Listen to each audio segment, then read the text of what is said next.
শ্রাবণী মুখার্জি। আমরা খুব আনন্দের সাথে শুট করলাম এবং আমি এখানে গান করে খুবই আনন্দিত। নমস্কার, আমি সঙ্গীত শিল্পী দেবরাজ। খুব এনজয় করে গানটা গেয়েছি, আশা করি আপনাদের খুব ভালো লাগবে।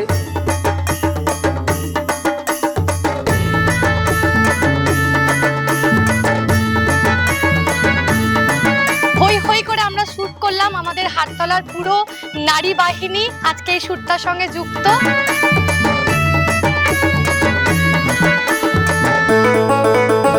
আমরা আশা করছি বিগত বছরগুলোর মতো এই বছরও সকলের মন ছুঁয়ে যাবে আমাদের এই পুজোর গান।